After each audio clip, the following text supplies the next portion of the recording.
بسم اللہ الرحمن الرحیم۔ غلام گردش کے ساتھ طاہر پرواز آپ کی خدمت میں حاضر ہے۔ جس خبر کا آپ سب کو انتظار تھا وہ خبر آ گئی ہے، اور اس وقت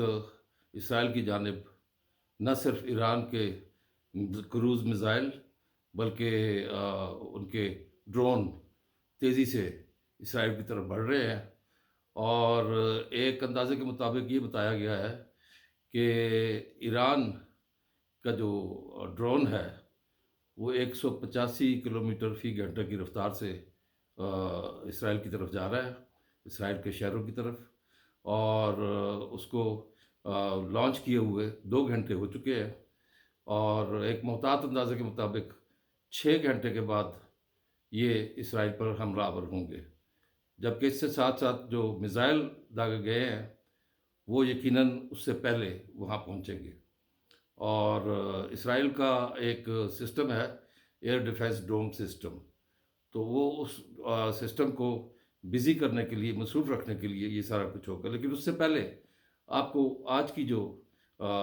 صبح سے جو ڈیولپمنٹ ہوئی ہے وہ بتا دوں کہ ایک اسرائیلی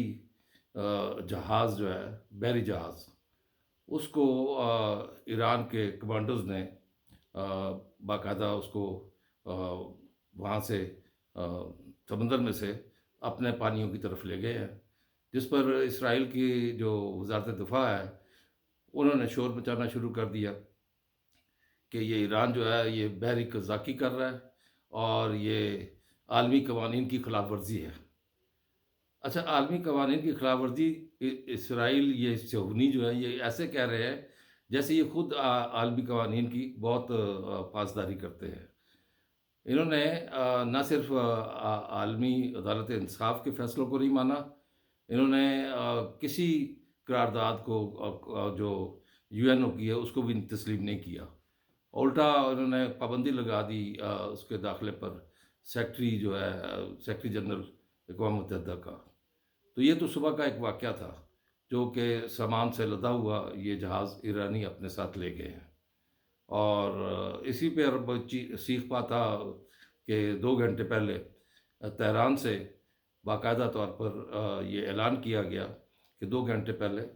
یہ میزائل بھی لانچ کر دیے گئے ہیں،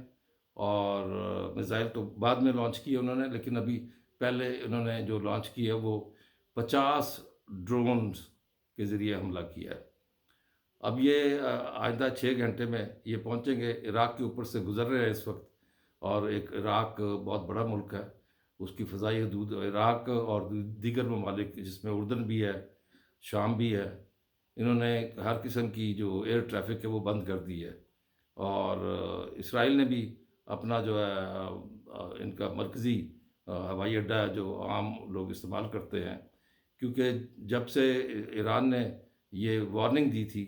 دمشق پر، اس کے سفارتخانے پر حملہ کر کے اس کے فوجی افسروں اور دیگر کو وہاں پہ شہید کیا تھا، اس کے بعد سے ایران نے یہ کہہ دیا تھا کہ ہم اپنے وقت پہ اپنی مرضی سے ہم آپ اٹیک کریں گے، اور یہ دور نہیں ہے۔ تو وہ سلسلہ اب شروع ہو گیا ہے، اور اس میں ساتھ ہی ساتھ یہ 50 کے قریب، 50 ہی جو راکٹ ہیں وہ حزب اللہ نے لبنان سے گولان ہائٹس کی طرف جو ہے وہ داغے ہیں آج دوپہر میں، اور ادھر سے یمنی جو ہے حوثی، انہوں نے بھی جو راکٹ جو ہے وہ فائر کی ہیں، اور وہ راکٹ جو ہے وہ ساحلی علاقوں کے ساتھ ساتھ وہ جا رہے ہیں اس طرف، اسرائیل کی طرف۔ اب یہ صورتحال ایسی گمبھیر ہوتی جا رہی ہے کہ اس میں جو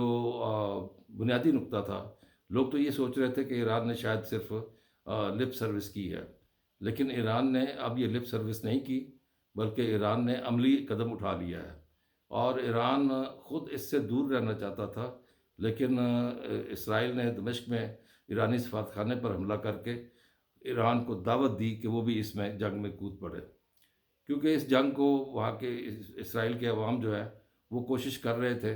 کہ یہ جنگ بند کی جائے اور یرغمالی کو رہا کیا جائے اور نتن یاہو ریٹائر ہو، اور ریٹائر استعفیٰ دے۔